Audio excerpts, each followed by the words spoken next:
Sorry. The meeting was called to order at 9:02 by the chair. And actually, Ken and Joanne, can you hear us all right? Yes, I can. Yeah, I can hear you. Okay, great. So the next item on the agenda is approval of minutes from the August 12th regular meeting. So moved. I have a comment. Okay, can we have a second first? No, Okay. I said I have a comment. Well, Okay. I'm going to second, then you can add your comment. Well, no, it's motion. not a comment, it's a change or it's a correction. Yes, but you still have to have a motion and a second, I believe, right? I think Yes. you can do it either way, but once the motion is made, you need a second. Okay. I'll make the motion to accept. Should we have some discussion on the motion, please? You're up, Joanne. What's your comment, Joanne? You have a correction? I wanted to ask, there on page 3 of the minutes, where it says the construction to be funded by the congressional award of $240, is that amount correct? $240,000. I didn't think we'd get far with $240. Good catch, Joe. Yes, good catch. Good catch, Joanne. I've hired an army of ants. Comment the change, so we don't need to make a motion for us to talk about it. You made a motion to talk about the minutes, so I'm talking about the minutes to change the $240,000 to $240,000. Yes. That sounds good. Okay, great. Do you want to amend your motion, Steve, to say as Joanne corrected? I shall do that. And Renee, is that second good? Okay, so all in favor of approving the minutes with that correction from 240 to 240,000, say aye. Aye. Aye. Any opposed? Okay, we have some approved minutes. Then we shall move on to correspondence. Has any been received here? And we'll move on to number 4, citizens' comments. Are there any citizens online? There are no citizens in evidence. Okay. Then we'll move on to number 5, committee business. The first item is Riverside Drive Lot 6 Sidewalk Project, construction update. And we have Kevin from Freeman Companies here to provide us with that update. Sure. So my name is Kevin Bloomquist from Freeman Companies out of Hartford on the behalf of the town, Thompson. So a quick update is the main focus of this past couple of weeks and further on is to replace some of these catch basin tops going back towards the Dunkin' Donuts area, towards where we began the project, and as well as getting the granite curbing in to finalize that. The sidewalks coming up towards town hall from the school area where we have been for the past week or two. Jessica assured me that they will be finished with their sidewalking process by the time the DOT wants to come and repave this area. I know they milled, was it late last week or early last week? So she's told me that they should be out of their way by the time end of September when the DOT is coming in. And then there were 2 change orders, I believe. One was for the demolition of the road base that was down towards Circle Court. That seemed to have been all there was once we got past Dunkin' Donuts. There was no more of that road base in the way. All resolved. I'm not sure if there's going to be any more money built for that. I'm not sure they used the whole $34,000 that they received for that bill, but I believe they did not, based on what Yuyan said to me, but okay, yeah, I think you're right too. I didn't understand, what was that change order for? To move something that was in their way? So when they were excavating for placing the curb in, you have to have at least 12 inches so they can get their vibration compactor in towards the curb. And what they ran into was some concrete road base for the road that was there, but it didn't, for some reason, didn't run all the way down the whole stretch. I think it ended, they didn't do any demo in front of the Dunkin' Donuts, so I think it was right before the Dunkin' Donuts. There was no more Okay. to jackhammer out, so that was their concern. They needed to get additional equipment to jackhammer Right. the concrete out. So that's, and they didn't have an item in that for that. They weren't expected to have that. So Okay. and then the one other change order was there's one catch basin that isn't going to be replaced but rebuilt because there was some structural damage to it prior to when they uncovered it. They noticed that it deteriorated, so they placed a change order to rebuild instead of replace. And I believe that was accepted as yesterday. Those are some of the updates. Any questions I might be able to answer? Or? That drainage situation where Thatcher Road comes down the hill, I know there's some crazy structures and swales and stuff. Did that go okay, or you're not I'm past not sure. that section? Let me write that down. I can see if I can get it. So, where was that located? Well, when Thatcher Road comes down the hill from I the know exactly what entrance. you're talking about. I don't think they've started over there yet, but I can check in Okay. with them. They were. I was here yesterday, but they were doing demo down towards the cemetery, so I didn't end up going back that Okay. way. But yeah, I can take a look at that one. Yes, I just remember looking at that section with Yu Yang and Chris during the design Right. phase, and it was a tricky area, so I was just Yeah, wondering how that was I haven't going. heard anything about that. Okay. I'm not sure if they started that work. Okay. Kevin, do you know if Chris Supernaut was able to get those inspection reports over to Amy? We had a FOIA request. Yes. So I'm going to be delivering those today. You are? Yeah, Okay. I have them in my car. Put them in a Perfect. binder. I need to be able to print out one cover sheet just so it's labeled correctly, and then we'll be able to pass them off today. No problem. Cool. Well, they're still doing great out there. I mean, they had Yeah. those delays because Yeah. of Labor Day and the rain, but all things considered, I think they're still doing well. Yeah. When did you talk to Jessica? This morning? Yesterday? Yesterday. Yesterday, okay, because yesterday she came into my office late and they were looking for somebody to do some sweeping because Right. what happened with the rain and DOT's mill and pave, and DOT essentially said, well, we're not going to do it, even though it's their road. So I don't know if that was solved or not. She was frustrated with that yesterday, especially having to do the remarkings and having to have someone sweep up. But I'm not sure how they're going to resolve that. I think DOT kind of. So, Indeed so. yeah. Throw us under the bus again. Unfortunately, but, Yeah. Okay. Yeah, I was just wondering if you had an update from this morning because it was not resolved as of when I left yesterday. yeah, I talked with her. I think right before I left around like 1:45ish, and I was like, oh, she was remarking, the town hall area that was done way back when, and Right. It's frustrating when you had because they had all the stations marked out for the whole project, and I used those for my reports. I'm like, oh gosh, I gotta go look back on my plans. It's just like a very convenient little thing that they did. So we'll get it done. We'll figure it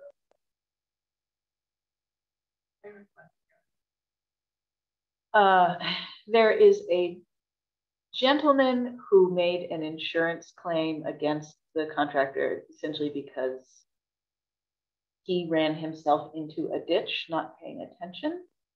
Now he's been settled with by the contractor, but as a part of that, he made a FOIA request for essentially all of the documentation. I think he's fishing for some other thing to come back at, but whatever, it's a FOIA request. You gotta respond to it. You need the photos as well. I can give you copies of all of the spectrum of photos we have. Well, we should have them on file. Yeah. Any other members have any questions for Kevin? Anybody online there? I'm good. No, Bernie, I muted you because of the background noise. So if you are asking a question, you have to take yourself off mute. *6 on your phone. I wouldn't have known that. Okay. Okay, so we already talked about, you said it's being on schedule, change orders. Anybody have anything else on the LOTSIP item, or we can move on in our agenda? Yeah, so pleased that it's happening. I know. Yeah, it is great. Excellent. Okay, then hearing no further comments, I guess we can move on to committee business B, the Blaine Road intersection paving, and we're all set with Thank you, you very Kevin, much. I and appreciate thank you it. very much for the I'll let monthly you know update. about the swell over there. One second. Okay, Just so you know, Norma is in now. First, she's Walk. coming in. Yep, she's. okay, for those of you who are joining into the meeting, on the agenda, we just finished the Riverside Drive update from the contractor, and so we are on item 5, committee business B, Blaine Road intersection paving. Date on that. So I don't know how many of you passed by that way, but Armand did cone out the southern half of the marking for the Blaine Road bump out. And we just put up temporary stop signs there and a temporary stop line. So I drove past that this morning. Notice some of the cones are lying down. I don't know if that's because they got hit or not, but the rest of them are standing. So I think that's serving its purpose. Now he hasn't coned out the northern part of the bump out. I don't know if he's intending to or not. But hopefully that'll give us an idea of, you know, whether that configuration will work, which is good. And we're still waiting for an estimate on that, but they can't give us an estimate on that until we know what the configuration is going to be in the changes. So we're sort of stuck. I think just to take a step back in case anybody didn't hear this, the shrinking of the Blaine Road intersection was painted out by the contractor and the public works and the contractor, and in general, people thought it just was too narrow to go from this wide area, even though it was a 24-foot road with a standard like 20-foot radiuses, it just seemed really tight for turning. So graphically, there was a meeting at the site and people just kind of said, what about if we do this and widen it out a bit for the contractor to put cones down? And then Amy contacted David Held from Provost and Rivero to revise his plan to hopefully kind of like reflect just a little bit more generous turning radius. Still, it's still going to be more like a T intersection, not the sea of asphalt. But so that, as far as I know, we're waiting for that design to come back. It shouldn't take him that long, I'm sure. Got to be forthcoming soon. I would assume so, but I don't have a specific update from Amy. I think she'll be coming in. I mentioned it when I went in to grab the Andy and Mike, but I do not know.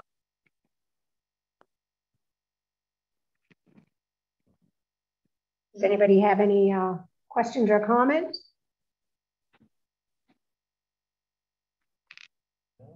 It's going to be a change. Right. You know, they can't just peel off of there now.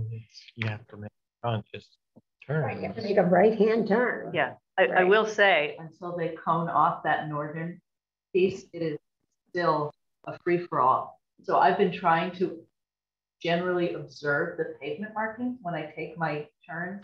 Actually, with the cutaway, it's actually feels more natural to take more of a right-hand turn in there anyway, but apparently not for everybody, because I did that yesterday on my way home, only to see some guy come barreling towards me, coming straight in off the right.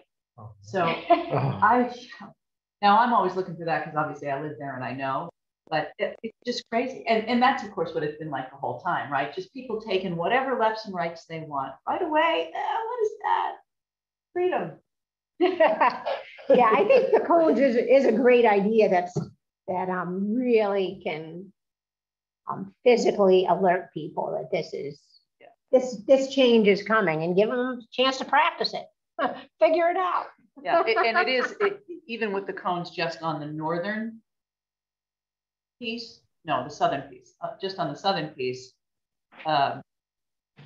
it does make it easier to understand, you know, because trying to observe paint lines on the road that are only sort of there. But yeah, it does give you that sense of, oh yeah, this is where I belong. So yeah, which implies that the whole intersection itself is kind of. I'm gonna check that out after this meeting, because I kind of come the back way of it. So, it's just a 24-foot, now gonna be a little wider, right? Yeah, I imagine it's probably maybe like 32 feet or something, especially as you get towards the actual intersection with Riverside Drive. Yeah, it was Just just kind of flare out a little bit. the DPW guys were super, super concerned about plow trucks and potential school buses making that turn, more because it comes off Route 12, I think, than the fact that the intersection itself, it was, coming out of traffic, they were feeling like they were going to have to back in, sort of back out and then come back in. And on that travel corridor, that's highly impractical. So the only other option would have been a Y intersection where you kind of like the end of Chase Road. There's an island in the middle. Yeah. So if you're going one direction, you peel that way. And Yeah. I think there was a sight line issue at Blaine Road, that's why that the sight line is optimized from the point. Yeah. And so I think that point is being maintained, is just being widened a little bit, because the buildings and the curvature of the road, there's a sweet spot. Yep. There is, I mean, from a pedestrian point of view, there's literally one spot where you have any chance of seeing southbound traffic. I know that. It happens to be where we placed the crosswalk, fortunately. But as a person who walks that, I noticed that early on, that if I'm even a couple of feet in either direction, you have no idea what's coming at you from the north. Okay. And I think the LID grant, which would, wasn't it something like $30,000 or something to maybe help with plantings in the, bioretention areas and the shoulders. They're still working on getting that approved, right? Yeah, I can tell you that CTD is in no hurry to do anything. I know this both from the grant that I have pending and from my conversations with Dan. And he always seems to think they're close to getting that resolved. But now, if there's changes to that intersection, that obviously is something that affects them as well. I think the grant's actually like 130,000. It's just that like 90,000 of it or something going over.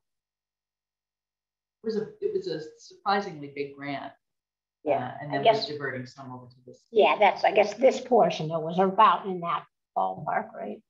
I feel like that number is high, but maybe. Okay, maybe on 25. Yeah. We were kicking around like 15 last time we talked about this, but I could be wrong. Well, it's gone back and forth a couple of times because the way the grant was originally written, that wasn't a part of it at all. This thing is 2 years old that they got the funds for, and it described projects that are less overall beneficial. So that was why we had that one, and I don't remember if you were at that meeting with Dan, came in online. We went over the scope of the original grant, and then he and I batted it back and forth because there was something up at the school for a playground they can't even use now or something like that. What's the point of doing the LID there if the whole thing can't be used? Whereas this is, visually important, definitely needs it, and wasn't something they were aware of 2 years ago when they wrote the grant. So it'll be a good change, but in terms of time frame, anybody's guess with things related. I haven't seen the paperwork on the trail grant. All right, thanks for that update. Anybody online have any questions or comments on Blaine Road? Okay, then we'll move into 5C, development of 630 Riverside Drive. Nothing particularly new since last time. There are still some interested parties. Jay and Mario, Jay, I think Mario's now out of the picture. Good thing about that is we had that secondary meeting with Andy Camolo. So I've now connected Jay Lorette to Andy Camolo because I think it was clear to me in that meeting that we had that his company, Andy's company, First Hartford, definitely had the capacity and the understanding of that kind of property. So if that partnership firms up, I actually think that's sort of the best of both worlds. It's somebody from, you know, the northeast corner with an interest and somebody with the technical and financial capacity to follow up. It is still a topic at ECLB meetings, as is the topic of bringing Andy Camolo in as a board member, possibly. He's indicated some interest there. And I think all of the options that we've talked about for facilitating that are still on the table, but haven't moved forward. So are we to presume that Andy Scott, he didn't accept their lowball offer? He did not accept that lowball offer. And I think the reason, as I remember from my last phone conversation with Jay Lorette, that Mario is off the table is that, you know, I said to Jay, well, look, who's going to be surprised? What they offered him, as I understand it, was the cost of the back taxes plus money to cover Peter Lang's commission if it was sold, which would have left nothing for Andy Scott. As well, I'm hardly surprised that he refused that offer. So possibly you might go back and say, here is also this piece for you, and still make a lowball offer. But apparently Mario didn't want to do that, and I believe that has caused that relationship to part ways, at least on that project. So the timing was good in that we had just had that meeting with Andy. So I immediately tried to connect those two. And I haven't followed up with them since. And I have to follow up with Amy on sort of the procedural ways that we want to liberate these properties. I just haven't had the opportunity yet. Okay. Any questions from those online?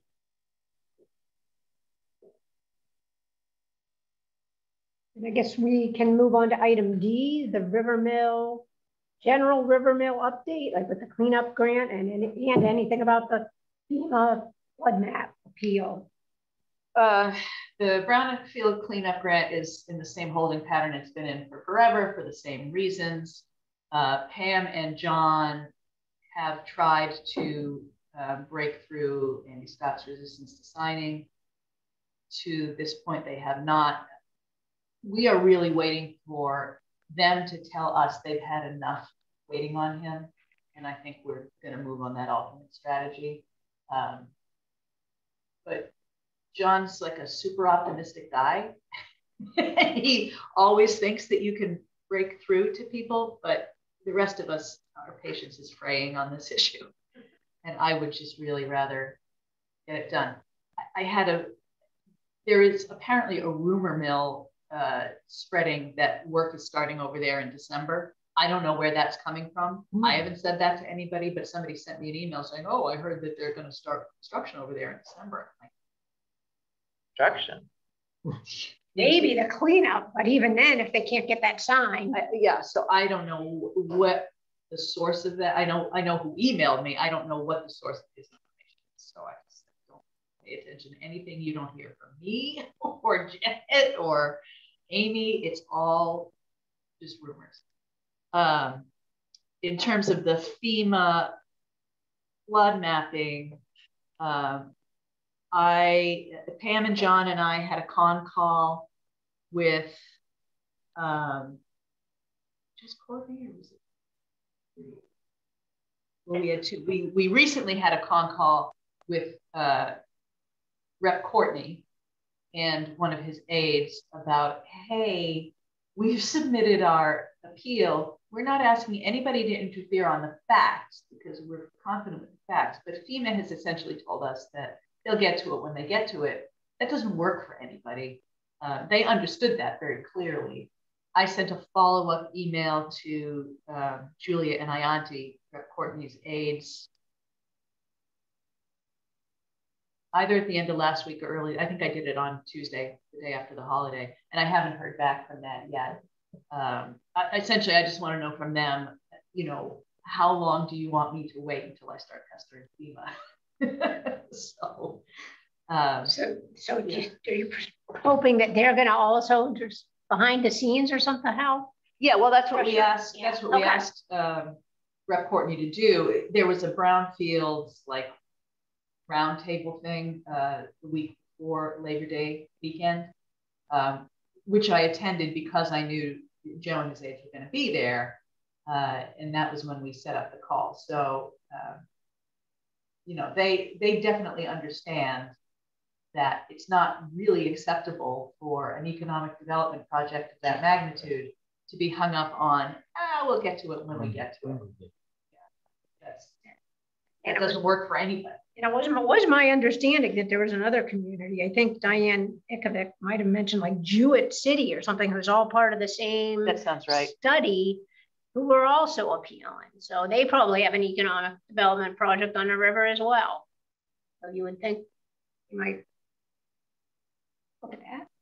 Yeah, so I do expect we will get, and we had a con call with aides from all three of our federal legislators weeks and weeks ago, but none of the legislators were on that call. Joe was on this past call, and I was in front of him at that. So it is top of mind. It is on their plate. Okay.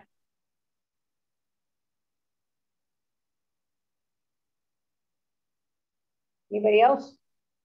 Rivermill questions, comments, updates?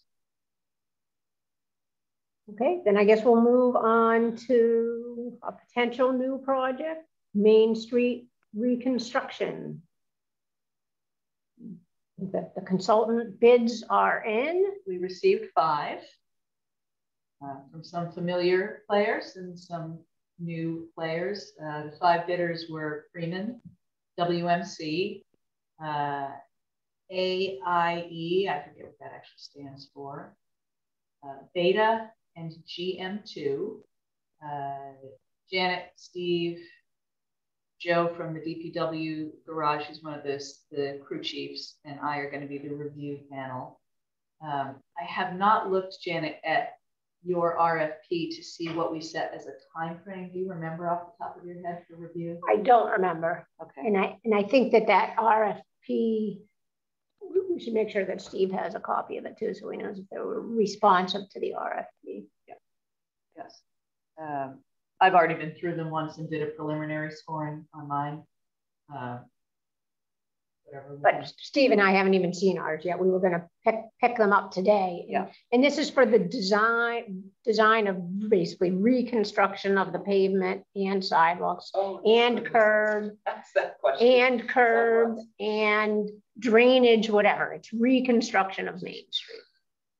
So it has to be designed, and then the thought would be if we have a shovel-ready project, it can potentially be funded by lots that's similar to the sidewalk project, so that there's no guarantees. You have to submit to get that lot SIP money, but you can get it. It seems pretty generous. And even if it's not lot SIP, you know, other opportunities may arise, right? The lot SIP one is good because it's got a high, a high max, well, no, a high maximum award, and there's no match requirement. So that's a really, really good one. Get that one. That doesn't mean there aren't other options. Or even for the town to do the work themselves, if they have a design and even split it off, you know, hire a sub to do sidewalks. And if the DPW gets a pavement recommendation on whether it should be milled, whether it should be full depth reconstruction. I mean, because I think that was on the town's radar. So it was. My understanding, though, that was tied. There was something tied to the water company and the lines that they put in the new. I mean, like, was it last summer or the summer before they put to each house? So I thought from Rich that there was going to be funds available, some avenue through because of that happening. So, I mean, they're still working on that. Yeah. I remember him telling me that there was no point in redoing Main Street until the water work was all done. And I remember him saying that there were potentially funds. That off the table for the design after the bar grant. Just communication with the water company might be worth the effort, I would think. Because I swear he said there was going to be money available do the town or Main Street. Well, I'll see what I can find out. I mean, that, or certainly is it would be a good point to, in the grant application for sure, because the road got all chewed up because of that, right? Because of the water thing. That is definitely why we took the Main Street sidewalk specifically off consideration when we were deciding which project to pursue with that bar grant, because of course we also had no idea how long it was going to take the state to give us all our approvals back. We might have thought about that differently. Yeah, there was that one, and there was the Buckley Hill intersection. We considered all those and realities, but we still know it needs to be done. And it is good timing because we've got a main project coming up. St. Joe's School is under agreement, from what I understand. Really? I believe so. Do we know what kind of use? Yeah, what are they doing there? Well, I believe that it is being proposed for some kind of multifamily housing, probably senior housing. I am less confident on that than I would have been before, because I believe it's a different buyer than the person I thought was going to buy it, who had told me he had made an offer. So I don't know what happened in there. I think that the buyer wanted to set up a meeting with the building office and me and Cindy and the fire marshal. So that was going to theoretically happen yesterday, but he never got back to Cindy. So I don't know the guy's name, but I do know it's not who I thought it was. Mm-hmm. So I'll do my whole song and dance about, well, as you're considering multifamily housing, you should consider some ground level, I'll spit that word laundromat out until, or whatever, whatever. We haven't heard anything new on the mill. I mean, on the bakery. I did a walkthrough of the bakery last week. It is not on the market yet, but it is being prepared to be listed. So I did a walkthrough with a couple of brokers from Lyman Real Estate, because it appears that they will get the listing, and with the property manager over there. There is a 24/7 property/security guy there now. It has been mostly cleaned out. They're tagging everything that's left for auction and getting it out as they go. Of course, there's 3 parcels associated. There used to be 4, but the vacant one actually sold to one of our. So there's the Fosher's old house, that's the offices. There's the bakery building itself, and then there's the white house that was split into a 2-family. It is possible that White House is a tear down. The foundation looks really, really bad. I've been in it, but not in over a year. That's worse now. But anyway, so they need to do, whatever prep they need to do to make it as appealing as possible to market. In the meantime, I actually had Wednesday, a call with an economic development friend and colleague of mine from Massachusetts, who happens to have a business partner who is temporarily relocating his cabinetry shop to Thompson and wants another space. So I've already hooked them up together with the brokers to see if they can get into some preliminary conversations about that. And I put it on Andy Camolo's radar. So hopefully sooner rather than later, the building will actually at least transfer ownership. The prior party that was interested was another bakery, but apparently the business model of the bakery from Georgia that bought the place is to buy small and mid-level bakeries and bankrupt them, run them into the ground to reduce competition. So they also have a non-compete clause in all of their purchase and sales. So they wouldn't sell it to another bakery. Oh yeah, it's charming. It's a charming model. But it is an adaptable building. I mean, once it's out there, it's just a big concrete box. I mean, you can put all kinds of stuff. The building is in pretty good shape. Yeah, and there's some question about whether there might be some leaking in the flat roof, but there's no wet spots on the floor or anything. It's kind of like a TARDIS. It's bigger on the inside. They've got a basement level that can't really fully understand how big it is looking at it from the street, but it's really big. They had created a mezzanine that could probably come out to create more headspace, or they could use the mezzanine space. Great for a brewery, get those big vats in there. But a light industrial cabinet shop. And the guy was saying that once they find their permanent home, they actually would have capacity to do the cabinetry for the mill. So, if all these pieces come together, then we could create a nice little ecosystem. Who knows, right? What'll happen will happen. But there are people interested who are potentially very beneficial partners. And I'm aware of several schools that were converted to senior housing that are beautiful. There is something to do with just there's a beautiful one in Newton that I go by all the time. Webster, Britain.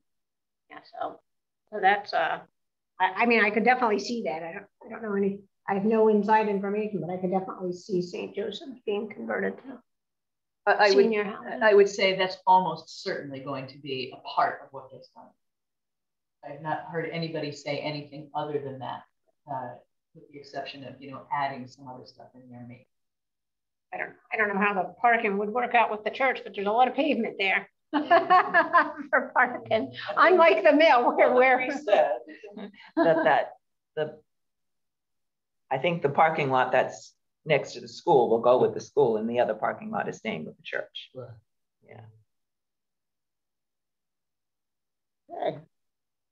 So I think we may possibly have covered D River Mill, E Main Street reconstruction, and F other business. We kind of rolled through. Well, I mean, to go back to Main Street, we have received the $240,000. Okay. Not the 240, the 240,000. Oh, okay. Yes. Is in our bank account from the Fed. That actually moved very quickly. Obviously, we can't start to use that until we have the structural and architectural done, but there is an open RFP right now for that. The Turtle Lot Trust had a special meeting and did vote to approve up to $20,000 out of the trust's funds for that purpose. We have a follow-up special meeting on the 28th of September. I don't know if that's going to be a hybrid meeting or a Zoom meeting, because the three of the four policy setting boards, Selectmen, Ed, and Finance, because of the way the bylaws are written for the trust, all have veto power over this. That's what we ran into last year with the, or almost 2 years ago now, with the Board of Ed. The trust narrowly approved it for a much larger sum of money, and then the Board of Ed vetoed it. We have a different makeup on the Board of Ed now, and this time around the trust unanimously voted to front that 20K. From my perspective, the board that we have to be somewhat concerned about is Finance. There are a couple of new guys on there who appear to have the purpose to be hatchet men. And even though it's not taxpayer dollars that are being proposed, I am a little nervous about that. So whether it's live or hybrid or all on Zoom, I would certainly encourage people from this committee to dial in on that if there's any opportunity to show support. Okay, so this is $20,000 to fund architectural and structural design. Right, so that we can actually apply that to the building project that we already have the money for. So that's because the 240,000 is for construction, not design. Correct.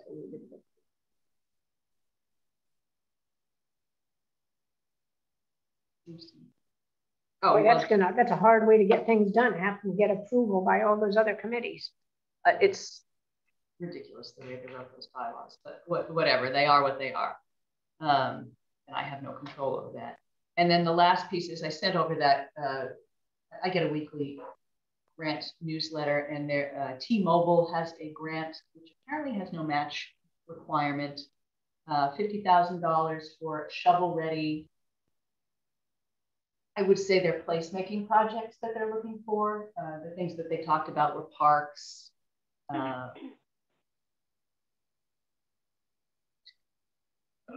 Not to extend T-Mobile, you know, like community. They're community building grants. Oh, that's interesting. Yeah, a lot of the big corporations do stuff like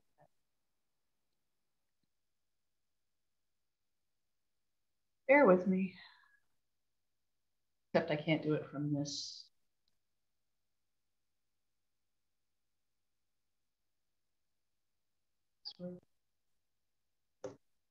No, all right. Well, I can't do it from here.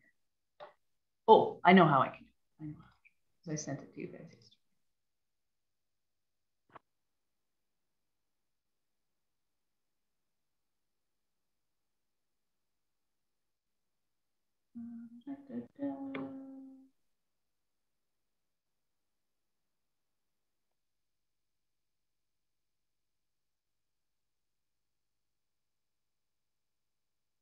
Town grant program, revitalizing small towns, T-Mobile.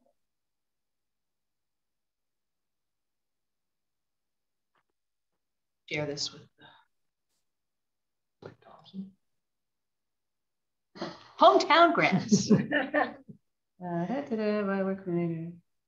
out more. Project 9 FAQs are down here. It's not a real NOFO like you see in a government grant. It's just like, here's your questions. What kind of projects will T-Mobile fund? T-Mobile Hometown Grants Program will help fund projects to build, rebuild, or refresh community spaces that help foster local connections in your town. For example, this might include the Town Square Pavilion, a historic building, an outdoor park, a ball field, or a library. Every town has places where friends and neighbors connect. Somewhere here, it does say shovel ready. I can't remember where I thought I had to futz around with this quite some time before I was able to find.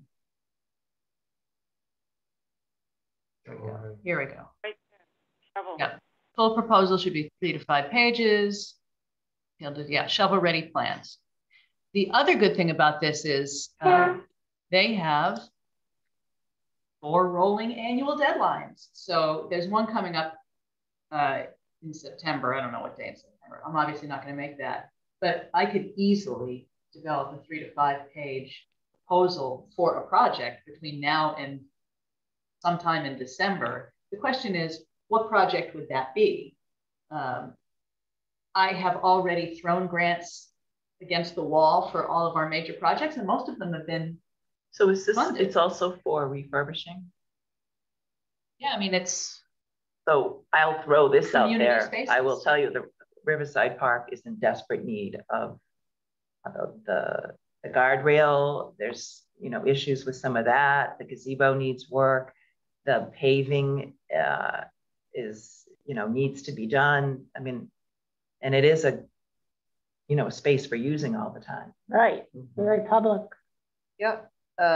So my question on that, and I think it's going to be the same question on anything that we're going to brainstorm here, is, can we consider that shovel ready? Can we describe in enough detail what needs to be done and the potential costs? Because that's what makes it shovel ready. Which is one of the things I run into all the time. Either we have a great idea and we don't have the design and the grant won't fund the design, like here, or, you know, we have the design and we don't have seed funds to go into it. That doesn't apply here. You know, there's always like something that's holding us back on a lot of these. So, I mean, what do you guys think about that as a general concept? Could we make a shovel-ready proposal? I mean, what kind of background work would we need for a park refurbishment? This is a question most relevant to you as engineers and architects. Yeah, the gazebo, I wouldn't have that much of a hand on, but I mean, you could probably put together like some kind of an engineering report with costs, like just even using aerial photos for the amount of pavement, you know, get the area of pavement, because, you know, because you wouldn't need, if it's just going to be refurbishing, you wouldn't need detailed design plans, really. You know, you just like specify a new type of guide rail or some planting. So Yeah, with photos too. Right. I mean, I have to show like surveys and everything. In my heart of hearts, I would love to see every one of those stinking Norway maples replaced with something non-invasive. So they don't continue to make little baby invasives every year. Do we have Norway? And a lot of the trees. Are they? Wow, I haven't even noticed that. A lot of them are in rough shape. It's true. I mean, if you want to get into my real heart of hearts, would love to convert it from Riverside parking lot to Riverside Park, right? There's way too much asphalt, but I don't know how feasible that is. And that would be a much bigger design. Are those parking spaces needed though when there's an event? Usually when we have the events, we haven't been allowing people to park. Okay. Right. But people coming in to use the space on a regular basis. You need some parking for sure. But the way it's configured now, it really is only barely a park. It's a parking lot. It's a parking lot for the softball field with a little river walk and a gazebo. And that's what it is. You know, and there's some challenges to the shape of the thing for sure. I mean, there's a river on one side, there's a railroad on the other. But the emphasis on allowing people to park there. Okay, once you park there, now what are you doing? Park? Because that's what it's set up to allow you to do. You know, there's not even any bench. There's one bench, right? Or one. Oh no, picnic. no. There's one picnic table. No, there's several benches. Yeah.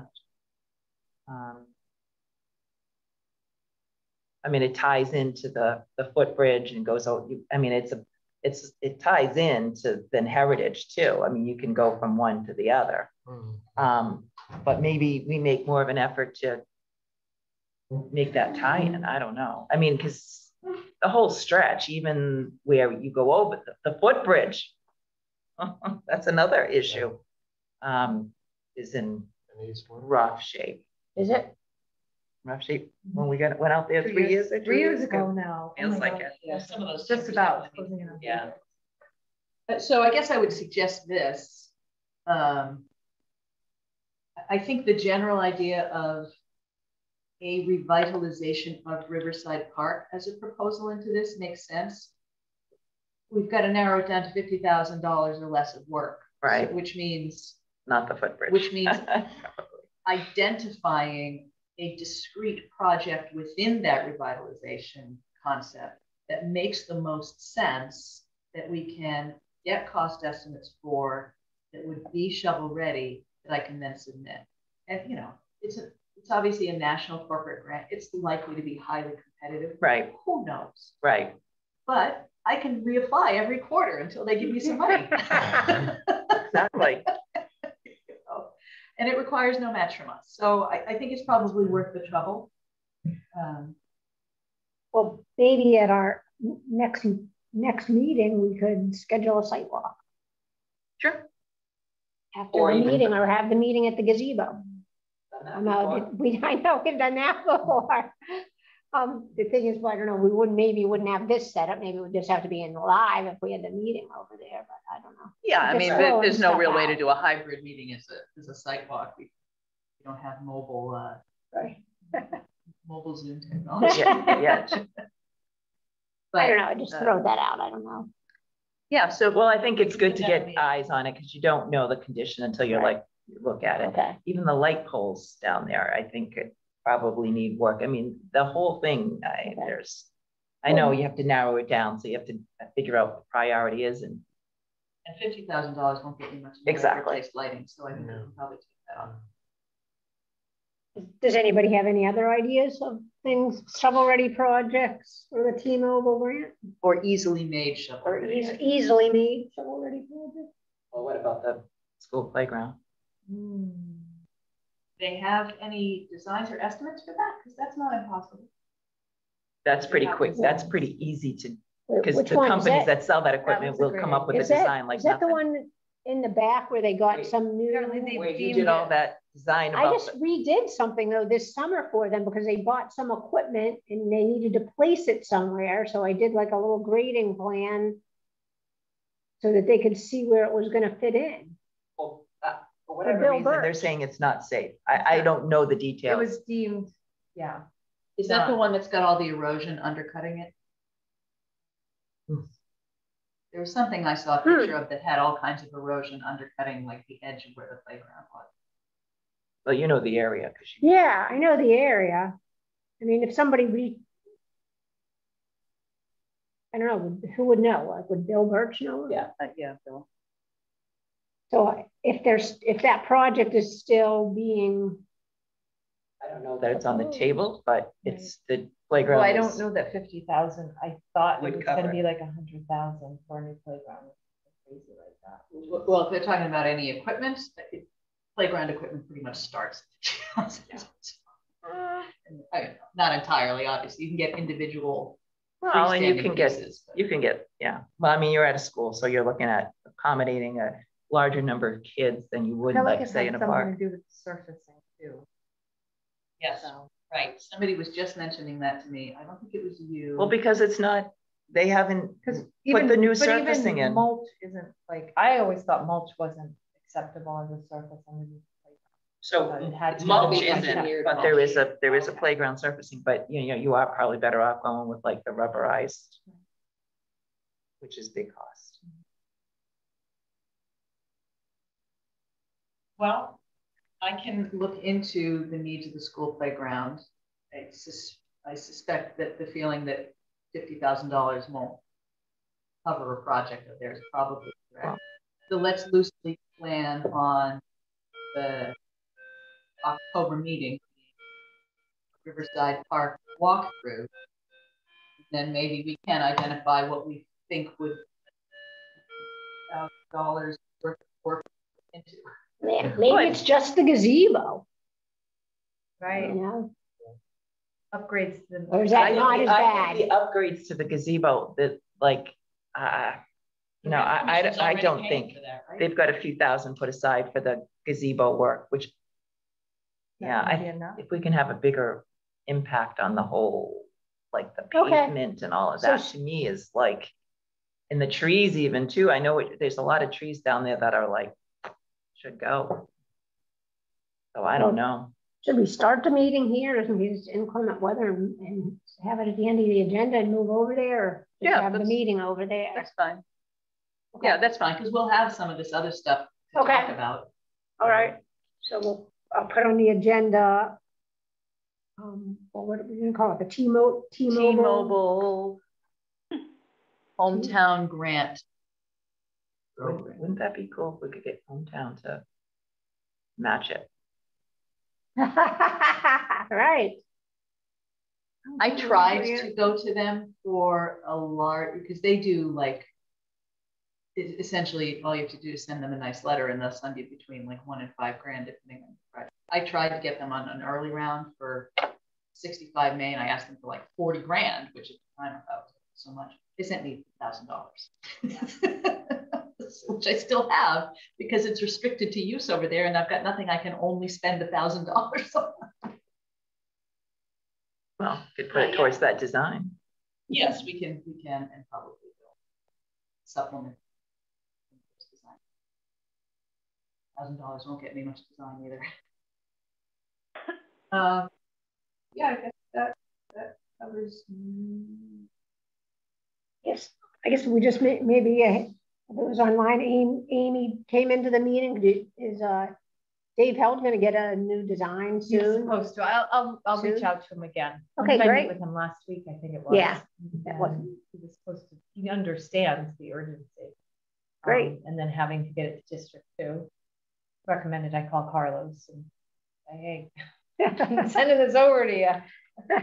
I think somebody's covering for Carlos. The last time I emailed there, I got a bounce back saying he was out of the office indefinitely. Really? Yes. Now this is a while ago, so indefinitely could be any amount of time. How long ago? A while ago? Because I just saw him at the District 2 meeting. Okay, so like 2 weeks ago or 3 weeks ago, whenever. It was definitely longer than 2 or 3 weeks. Okay. So okay. So, yeah, he's got into another accident. Oh, geez, another. He says one more and I might consider not riding anymore. Like, really? It would take you 3. Okay. Okay. Okay. Then I think we've covered everything on the agenda. I guess we're technically under other committee business. So if there's any topics, any members or selectmen would like to bring up? I think Okay. I missed anything that I'd want to talk about, so I figured I'd have guys after. Kevin says he will be giving you those inspection reports today, by the way. Oh, great, excellent. I guess we can have 6 member comments.